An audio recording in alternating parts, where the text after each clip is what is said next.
This is a Singer 319. It's a part of the design set of machines from Singer.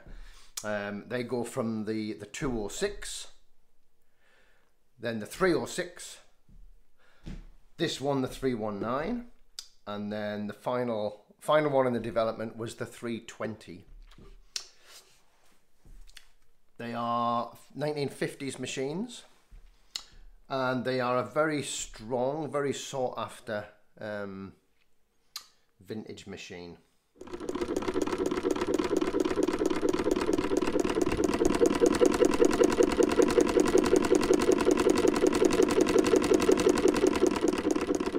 The 319 was one of the first machines to use internal cams for patterns, and they are activated by these levers on the top here. You pull up the lever and it has a little picture of the stitch that you want.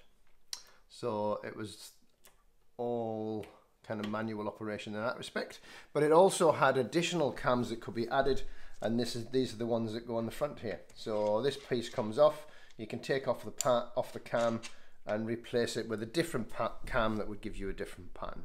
But they do have a couple of weaknesses. Access to the bobbin in this machine. It has this bobbin case which is turned at 90 degrees. So access to that bobbin is quite difficult from the top. Even with a plate removed, it'd be very difficult to get your hand in there to take that bobbin off. So in order to facilitate that, the machine needs to be lifted. Now it is quite a heavy machine, so for some people it's quite a lift to get it up. But it also means whatever you're working on, it's not so easy for it to sit there while you have to lift the machine to change the bobbin. So that is a bit of an issue. And as long as the machine is in its original case, then it will have this little rod that holds it up. It stops it going too far back, and also stops it dropping back down when you're working on it. But if that's not there, it makes it quite difficult. Another weakness this machine has is it has this cleated belt. So the belt's basically made of it's like a fine rope that is wrapped around many times, and then it has these kind of metal staples that are clamped onto it, and that's how the belt is made. Now if the belt looks like this one, then that's fine, it'll probably last for years, but they do go, and they're quite difficult to replace now. And another one of the weaknesses that it has is the needle system. So Singer introduced a different needle for this machine. So the needle for this one is called the 206 X13. It's slightly different to the kind of universal 15x1 needle, and the difference is that the distance from the eye to the point of the needle is shorter on this one. What does that mean in practice? It means that you can't use a universal needle in this machine,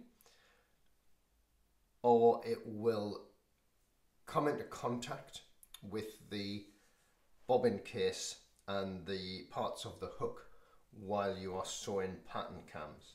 It's okay for straight stitching, but if you're sewing pattern cams, the tip of the hook comes into contact with parts of the hook mechanism.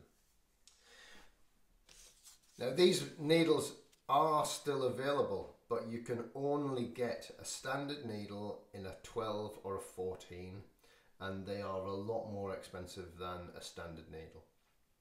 But there is a workaround to adapt this machine to a standard needle.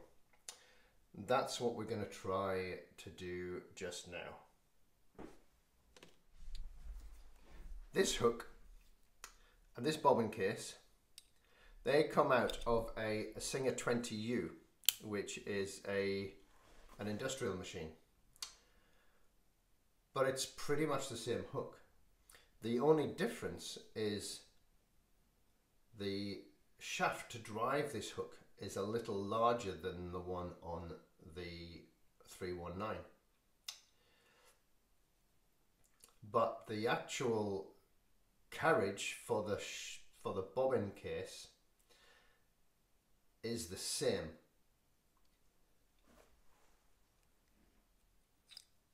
The difference is the bobbin case itself. The bobbin case in these machine, in this hook, will take a standard needle.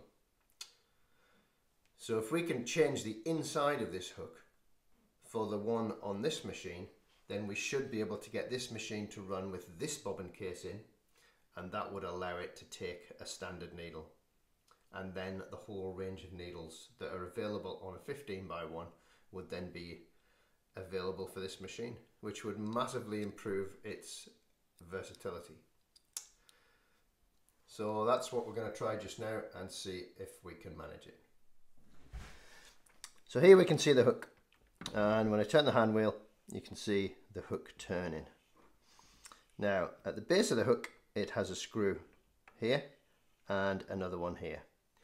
Now these are the screws that actually are used to set the time in. So once we take this hook out, then that's it, the timing will be gone. We will have to retime the machine when we put the hook back in again. So that is a consideration. Make sure you know how to set the timing. There's also what's commonly known as the finger, or the locating finger, and this is a piece of metal that holds the bobbin case carrier stationary, so the hook spins around it. So the first thing is to remove that, and it's just a single screw on the bottom of the bed.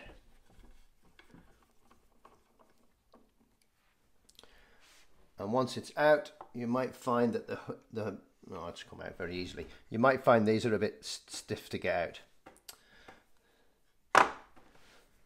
We can also take out the bobbin case because there's no need for that to be in anymore.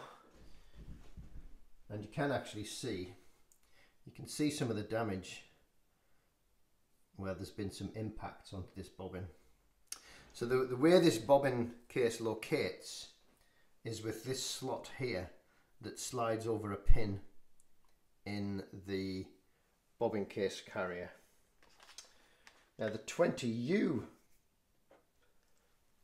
bobbin locates differently. It has, I don't know if you can see, there are two small pins on the inside of the bobbin case, and they locate on this slot here on the 20U bobbin case.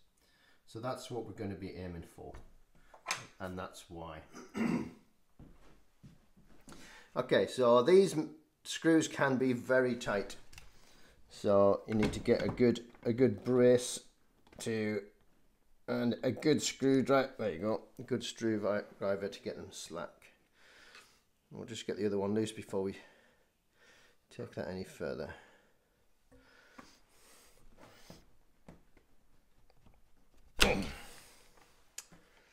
Okay, didn't quite want that to happen.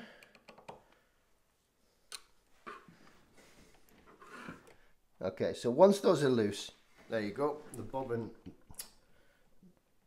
the hook is now turning freely on that shaft, and it might need a little manipulation to get out.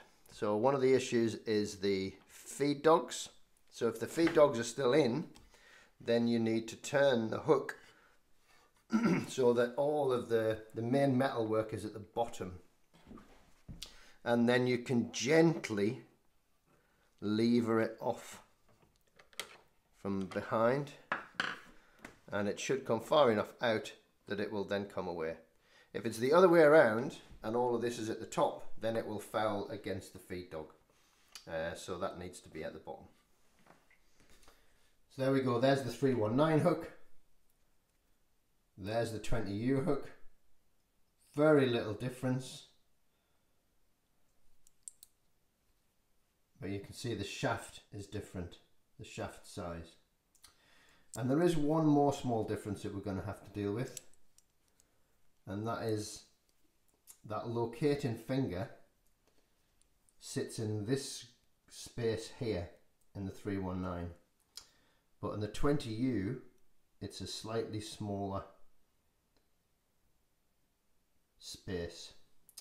So we are either going to need to grind out a little bit of metal from the 319 from the 20U hook, or we adjust the actual finger itself to fit.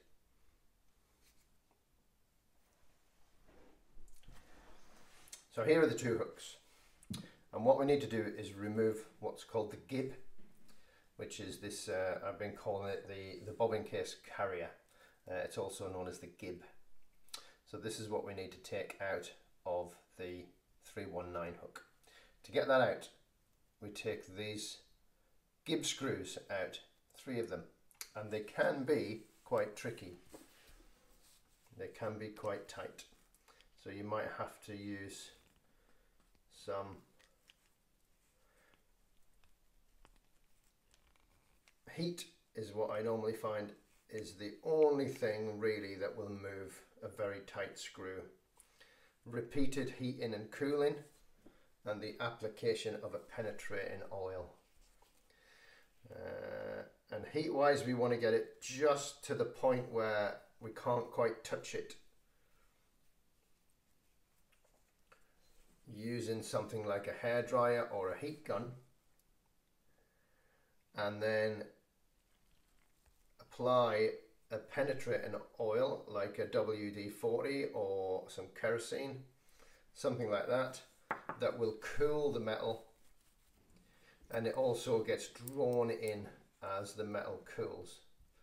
Then reheat, recool, reheat, recool. So there you go, there's the gib screws out. That piece has now been removed, so we should now be able to, there you go, wiggle that out. So that is now, that's the 319 gib, and we can see it has the single pin there that locates the 319 bobbin case. So I will put that one in there so I don't accidentally put it back on. Now we need to do the same with the 20U hook. So these are the gib screws, so let's see if we can get these out of this one.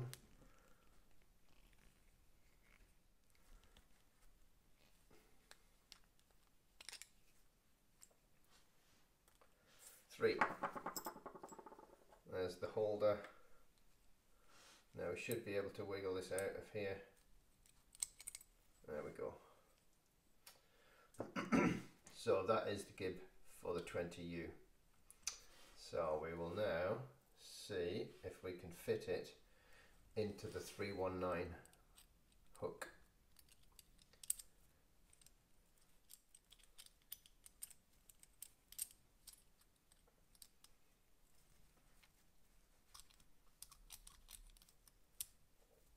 There we go. So that drops in very nicely, and it rotates and nothing is catching.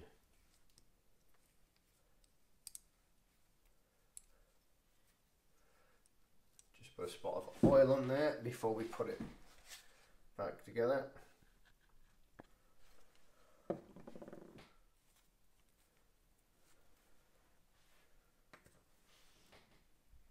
Okay, so I'm going to make sure I put back the same piece that I took off.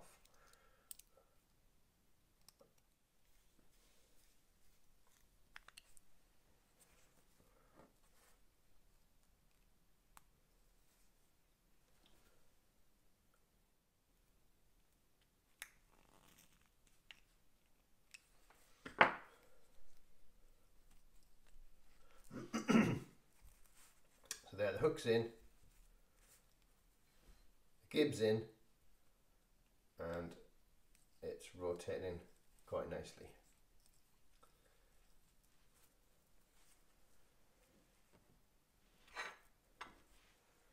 And now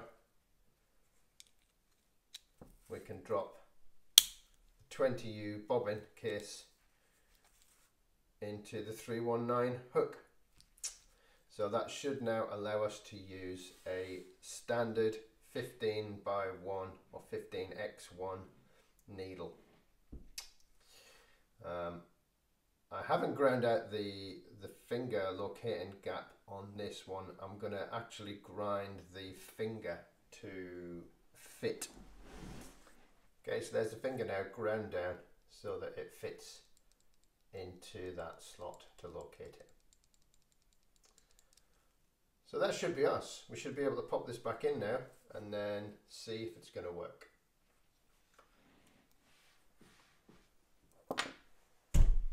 So pop the hook back on. So we want all of this metal stuff down at the bottom so we can fit it underneath the feed dog and then drop it back onto the shaft. And it goes all the way on until it beds up against the shoulder at the bottom of the shaft. If we need to move it for any reason, then there is a screw under here that allows the bushing inside here to move. So the shaft runs right through to a bushing, and at the bottom of that under here you can just see that screw there. So that screw is a collar that holds the shaft in place, and then on the gearbox there's another screw just in front of it here.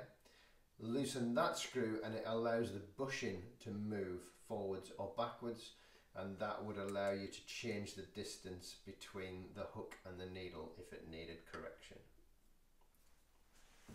Hopefully this one won't need correction because it was right before. So now we need to look at the timing. So I'm going to hold the hook still while I bring the needle down, and then just start the needle going back up again. There you go. And now I'm going to bring the hook around until it is at the needle.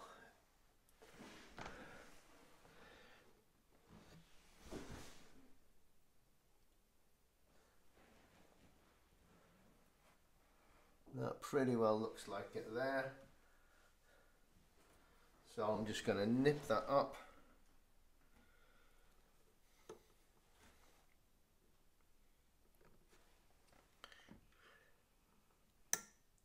So I've just nipped that up for now. We'll put the rest of it in place and then we'll check the timing is right. That's it now in place, and you can see that's what we're looking for. We need a little bit of a gap there because that's the gap that the thread has to pull through, but it doesn't want to be able to slip around. And now we should be able to turn the machine over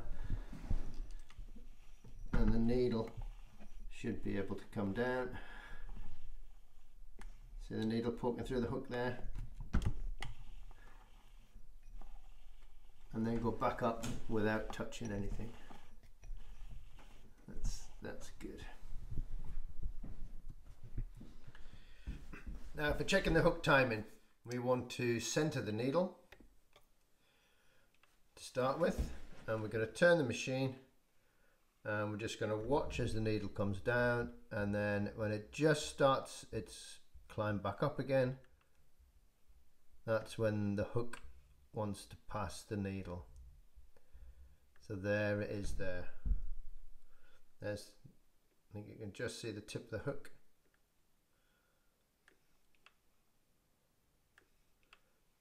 I think it might be a little bit too early. So I'm happy that it's pretty close on a straight stitch. We'll then set it to zigzag, and we want to make sure that the hook will pass within the scarf on the extremes of the zigzag. So again, I think it's a little early on that side.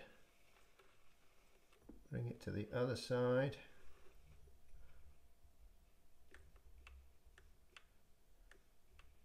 Yeah, at the minute it's a little early.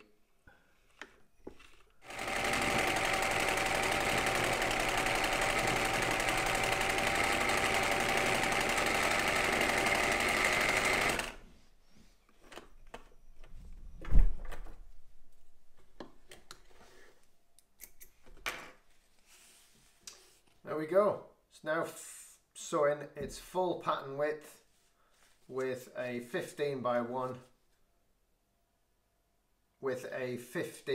1 standard needle and the 20U bobbin case.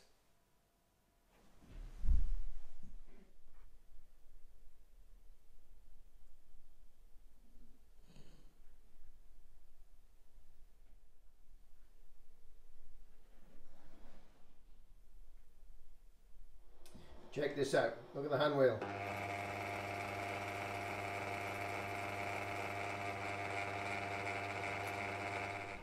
Okay, it's time for the bobbin thread.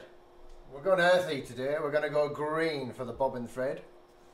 This is quite an earthy, organic feeling machine. I think it can carry that off. So, into the thread guide. Down here into the tensioner.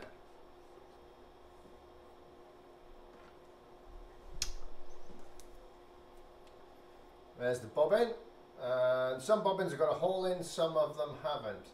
If it has got a hole in, what I like to do is poke the thread through the hole from the inside and then put it back through the big hole, and then when you put it onto the winder, it'll jam the thread. So pop it onto the winder, turn the wheel till it drops in the pin. There it goes. And now we push it against the wheel until that clicks. Take up the slack on the spool. Now we might need to hold that end to get started. Undo the stop motion knob first. Once it's going, snip off the tail.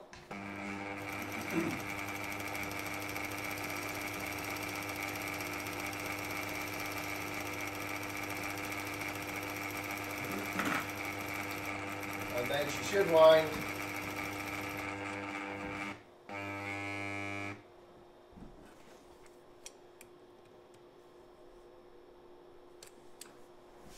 A little bit of a twist on that guy.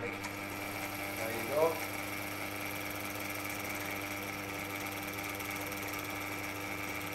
And then she should wind until she pops off. We're going to start that a bit early because I don't want to put that much thread on that bobbin.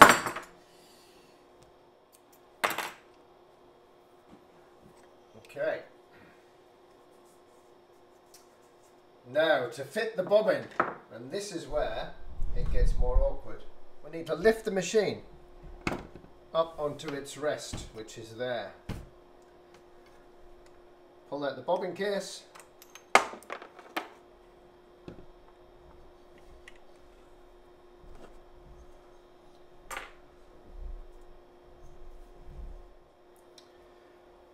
So in this case the bobbin goes in so that when you pull the thread it rotates clockwise, and there's not enough tension on that.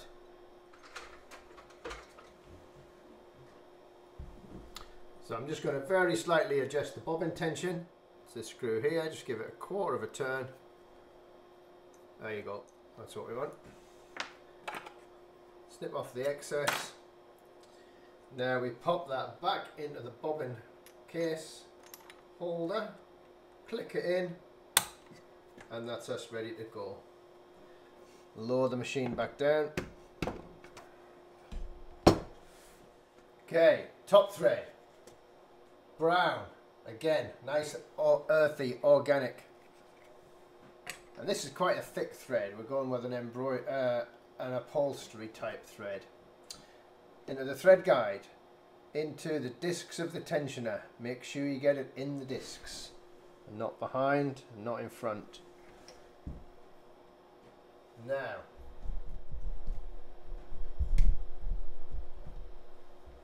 Now we need to come onto that spring. So we need to come past the spring, hook the spring, and then we go back down and under that hook. So when the lever pulls, the spring is activated like that. Through the take-up lever. And then down here we've got these two thread guides. So we put them in behind the thread guides and then they just click in. We then have a thread guide at the top of the needle.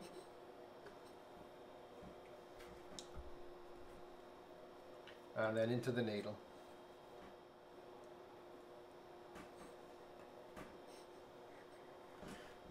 Okay, threads in the needle, bring up the bottom thread, tighten up the stop motion knob, turn the hand wheel,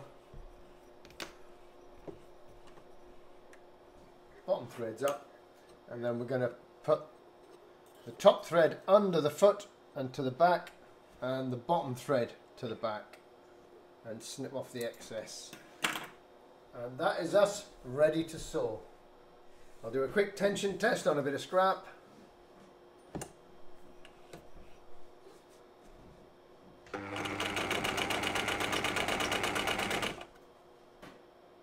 Tension's a bit loose.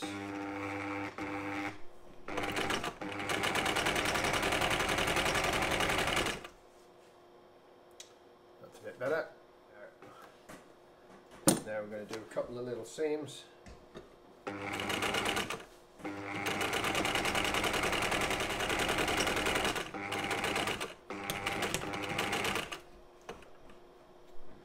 Which is quite a good way of testing its operation.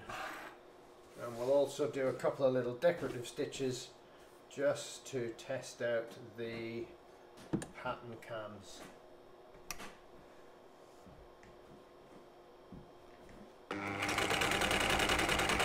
Go.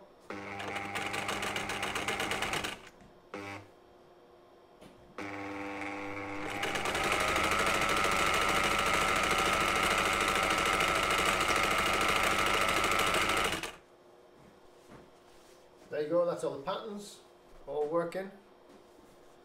Now let's turn this into a little bag.